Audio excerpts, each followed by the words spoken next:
ഇന്ദിരാഗാന്ധിയും പിറകെ പോയിന്ന്.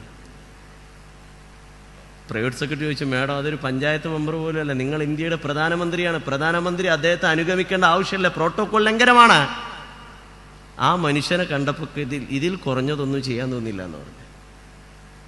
പാർലമെന്റ് കാണിക്കാൻ കായികമില്ലത്ത് മുഹമ്മദ് ഇസ്മായിൽ സാഹിബ് കൊണ്ടുപോയിട്ട് ഫോം പൂരിപ്പിച്ചു കൊടുക്കണം. ഇസ്മായിൽ സാഹിബൊക്കെ നേരെ പോ ഫോം പൂരിപ്പിച്ചായിരിക്കും വാഫക്കി തങ്ങളെ കാണാനില്ല. നോക്കിയപ്പോൾ എന്താ പാർലമെന്റിൻ്റെ ഉള്ളിൽ കയറിക്കണം ഉപ്പരി. സെക്യൂരിറ്റിയോട് ചോദിച്ചപ്പോൾ ഏതോ ഒരു മുഗള രാജാവേറ്റ വന്നതാണെന്ന് കരുതിപ്പോയി എന്നാണ്. അത്ര ആകാര സൗഠം സ്റ്റേജിൽ ഇങ്ങനെ നിന്നാൽ. ഒരുപക്ഷെ ഒരു മനുഷ്യനൊരു നന്മ ചെയ്താൽ ആ നന്മ നിലനിൽക്കുന്നിടത്തോളം കാലം ആ നന്മയുടെ പ്രതിഫലം അയാൾക്ക് ലഭിക്കുന്നുണ്ടെന്നാണല്ലോ നമ്മുടെ മതം പഠിപ്പിച്ചത്. മൗലാന അബ്ദുൽ ബാരി ഉസ്താദിൻ്റെ വീട്ടിൽ, വാളക്കുളം അബ്ദുൽ ബാരി ഉസ്താദിൻ്റെ വീട്ടിൽ നമ്മുടെ നാട്ടിലെ ഓത്തുപള്ളികളിൽ നിന്ന് മതപഠനം ഒഴിവാക്കിയപ്പോൾ ഒരു യോഗം ചേർന്നിരുന്നു. അഭിനന്ദനായ ഹൈദ്രോസ് മുസ്ലിയാരും പറവണ്ണ മൊയ്തീൻകുട്ടി മുസ്ലിയാരൊക്കെ ആ യോഗത്തിലുണ്ടായി. ആ യോഗത്തിൽ വെച്ച് ബാഫക്കി തങ്ങൾ പറഞ്ഞു, നമുക്കൊരു മദ്രസ പ്രസ്ഥാനം ആരംഭിക്കണം. പിന്നീട് 1952 കുറ്റിപ്പുറത്ത് വെച്ച് ഇസ്ലാം മത വിദ്യാഭ്യാസ ബോർഡൊക്കെ രൂപീകരിച്ചു പോയി. ഞാൻ ബാഫക്കി തങ്ങളുടെ ചരിത്രം പറയാം. മതപ്രഭാഷണം നടത്തിയതിൽ നിന്ന് ലഭിച്ച 1500 രൂപയാണ് കേരളത്തിലെ മതം പഠിപ്പിക്കുന്ന മദ്രസകളുടെ, ഒരുപക്ഷെ ലോക ചരിത്രത്തിൽ സമാനതകളില്ലാത്ത മദ്രസാ പ്രസ്ഥാനത്തിന്റെ മൂലധനം. എത്ര ഫാത്തിഹയും എത്ര സ്വലാത്തുമാണ് ആ ജന്നത്ത് മുഅല്ലയിൽ ബാഫക്കി തങ്ങളുടെ കാൽച്ചുവട്ടിൽ, ഖദീജ ബീവിയുടെ കാൽച്ചുവട്ടിൽ ഉറങ്ങുന്ന ബാഫക്കി തങ്ങളുടെ ഹദ്റത്തിലേക്ക് എത്തുന്നത്. വെള്ളിയാഴ്ച ദിവസം നമ്മുടെ താന്നൂരിലെ ആരിഫ് വക്കീലിൻ്റെ ഉപ്പാദ് അതിന് സാക്ഷിയാണ്. ജുമാ നിസ്കാര ശേഷം, ഹജ്ജിൻ്റെ സമയത്ത് ജുമാ നിസ്കാര ശേഷം വെള്ളിയാഴ്ച ദിവസം ബാഫക്കി തങ്ങളുടെ മയ്യത്ത് കൊണ്ടുവന്ന് അതിൽ പച്ച പുതപ്പിച്ച് ഹജ്ജിന് വന്നവരെല്ലാവരും നിസ്കരിച്ച് ഖബറടക്കം ചെയ്തു. ആ മനുഷ്യൻ നയിച്ച, ആ മനുഷ്യൻ പിടിച്ച കൊടിയാണിത്. ഈ മൈക്കിന് മുമ്പിൽ നിൽക്കുമ്പോഴുള്ള പേടി എന്താണെന്നറിയോ? ഇത് കായികമില്ലത്തും ബാഫക്കി തങ്ങളും സംസാരിച്ച മൈക്കാണ്. ഈ കൊടി പിടിച്ച് നടക്കുമ്പോ, ജാഥ വിളിച്ച് നടക്കുമ്പോ, ഈ കൊടി പാറുന്നത് കാണുമ്പോ ഇത് ബാഫക്കി തങ്ങളും കായികമില്ലത്തും നെഞ്ചോട് ചേർത്ത പതാകയാണെന്ന ചിന്തയാണ് നമുക്കുണ്ടാകേണ്ടത്. ആ ബാഫക്കി തങ്ങളാണ് വരുന്നത്. ബാഫക്കി തങ്ങളെ കണ്ടപ്പോൾ അത്തോളിന്ന് വന്നവരെല്ലാവരും ഒന്ന് കൈ കൊടുക്കുന്നുണ്ട്. ആലി മുസ്ലിയാർ കൈ കൊടുക്കാൻ പോയപ്പോൾ ബാഫക്കി തങ്ങൾ ഇരിക്കുകയാണ്. കൈ കൊടുത്തപ്പോൾ അടുത്തുള്ള ആൾ പറഞ്ഞു, തങ്ങളിത് നമ്മളെ കോയാൻ്റെ വാപ്പയാണെന്ന് പറഞ്ഞു. MSF ഉള്ള കോയാൻ്റെ വാപ്പയാണ്. തങ്ങളാണ്ട് എണീറ്റുന്നു. സത്താർ സേട്ടു സാഹിബേ, നമ്മളെ കോയാൻ്റെ വാപ്പയാണിത്. ആലി മുസ്ലിയാർ, നിങ്ങൾ പുണ്യം ചെയ്ത പിതാവാണ്. നിങ്ങൾ ജന്മം നൽകിയ കോയുണ്ടല്ലോ, അവൻ ഇന്ത്യയിലെ മുസ്ലിങ്ങളുടെ നേതാവാനുള്ള കുട്ടിയാണ്. ഈ മനുഷ്യന്റെ ഹൃദയം പടക്കാണ്. സ്കൂളിൽ പോയതിന് മകനെ തല്ലിയ വാപ്പയാണ്. അവന് നല്ല കുട്ടിയാണ്. നേരെ കൂട്ടുകാരോട് പറയാണ്, ഞാൻ പരിപാടിക്ക് നിൽക്കണില്ല, ഞാൻ വീട്ടിലേക്ക് പോവാണെന്ന്. ഓടിപ്പോവാണ് വീട്ടിലേക്ക്. ഓലമേഞ്ഞ വീട്ടിൽ ഭാര്യയും കുട്ടികളും കഞ്ഞി ഉണ്ടാക്കി കുടിക്കാൻ അവിടേക്കാണ് ഓടി വരുന്നത്. മകന്റെ അടുത്ത് വന്ന് ചേർത്ത് പിടിച്ച്, മാറോട് ചേർത്ത് മകന്റെ നെറ്റിയിൽ അമർത്തി ചുംബിച്ചിട്ട് പറഞ്ഞു, വാപ്പാനോട് പൊരുത്തപ്പെടും. എന്തു പറ്റി മനുഷ്യ അങ്ങക്ക്? എടി, ഇന്നൊരു സംഭവം ഉണ്ടായി. മകൻ അപ്പുറത്ത് പോയി നിൽക്കുകയാണ് ഓലച്ചെരുവിൽ. ഉമ്മപ്പാനോടെന്തോ പറയാണ്, ഉപ്പമ്മാനോടെന്തോ പറയാണ്. ഞാൻ കേൾക്കാൻ പാടില്ല, എന്നാൽ അറിയാൻ കൗതുകമുണ്ട്. എടി, നമ്മളെ മോൻ കോയ ഇന്ത്യയിലെ മുസ്ലിങ്ങളുടെ നേതാവായി മാറാനുള്ള കുട്ടിയാണെന്ന് തങ്ങൾ പറഞ്ഞടി. ഈ പറ്റി പറഞ്ഞത് നിങ്ങൾ പുണ്യം ചെയ്ത പിതാവാണെന്നാണെന്ന് പറയുമ്പോ അപ്പുറത്ത് മുഖം പൊത്തിക്കരഞ്ഞ കുട്ടിയുണ്ട്. ആ കുട്ടിയാണ് 16 വയസ്സുള്ളപ്പോൾ ഒരു പത്രത്തിന്റെ പത്രാധിപ സമിതി അംഗമായത്. 20 വയസ്സുള്ളപ്പോൾ ഈ കുറ്റിച്ചിറയിൽ നിന്ന് കോഴിക്കോട് മുനിസിപ്പൽ കൗൺസിലറായത്. 22 വയസ്സുള്ളപ്പോൾ കോഴിക്കോട്ടെ അപ്പക്കോയെ പരാജയപ്പെടുത്തിക്കൊണ്ട് 2ാം തവണയും കോഴിക്കോട്ട് മുനിസിപ്പൽ കൗൺസിലറായത്. 1957 താന്നൂരിൽ നിന്ന് MLA ആയത്.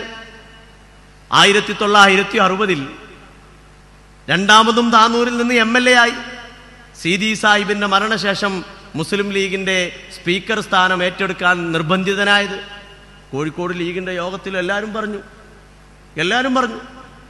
CH മുഹമ്മദ് വായ എണീറ്റെന്ന് പറഞ്ഞു, നമുക്ക് സ്പീക്കർ സ്ഥാനം ഏറ്റെടുക്കുമ്പോൾ കോൺഗ്രസ് വെച്ച ഡിമാൻഡ് അംഗീകരിക്കാൻ കഴിയില്ല. കാരണം ലീഗിൽ നിന്ന് രാജിവെച്ചതിന് ശേഷം സ്പീക്കർ സ്ഥാനം ഏറ്റെടുക്കണമെന്നാണ് പറയുന്നത്.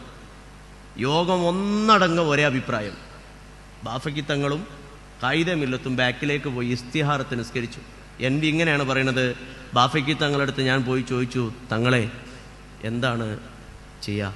എനിക്ക് തോന്നുന്നത് കോയ സ്പീക്കർ സ്ഥാനം ഏറ്റെടുക്കണമെന്നാണ്. അപ്പുറത്ത് പോയി ബാഫക്കി തങ്ങൾ കഴിഞ്ഞ് കായിദ മില്ലത്തിൻ്റെ അടുത്ത് പോയി ചോദിച്ചു ഇതേ ചോദ്യം. കായിദ മില്ലത്ത് മറുപടി പറഞ്ഞത് എനിക്കും അങ്ങനെയാണ് തോന്നുന്നത്. സ്റ്റേജ് മൊക്കൊണ്ട് വന്നു, സദസ്സൊന്നടങ്കം തീരുമാനത്തിനെതിരാണ്. കായിദ മില്ലത്ത് നിങ്ങൾ പറഞ്ഞോളി. ഇസ്മായിൽ സാഹിബ് പറഞ്ഞു സ്പീക്കർ സ്ഥാനം CH മുഹമ്മദ് കോയ ഏറ്റെടുക്കും. എല്ലാവരും എണീറ്റുന്നു, തെക്കുബീറിൽ പിരിഞ്ഞു.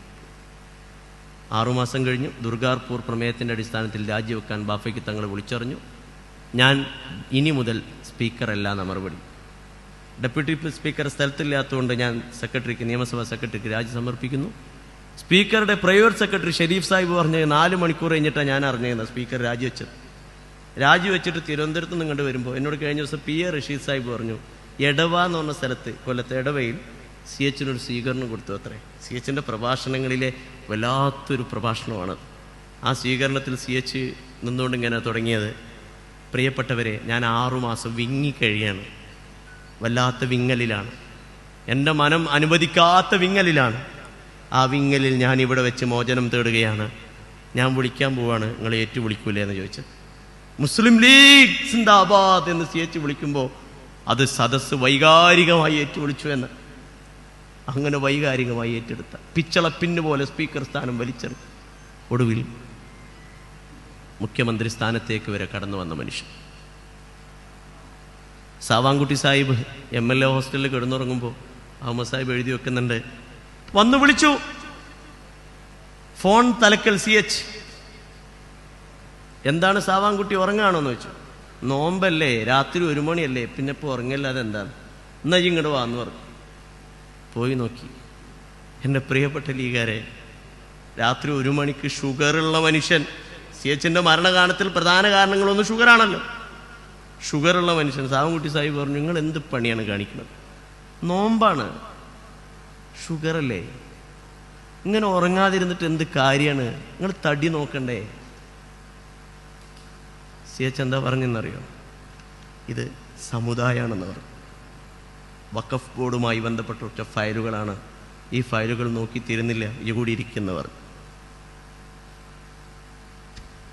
ഇങ്ങനെ ഈ സമുദായത്തിന് വേണ്ടി മാത്രം ജീവിച്ച മനുഷ്യരുണ്ടാക്കിയ ലീഗിനെയാണോ അട്ടിപ്പേറിന്റെ വർത്താനം എടുത്ത CPMകാർ പറയുമ്പോൾ നമ്മൾ പതറിപ്പോകുന്നതാ?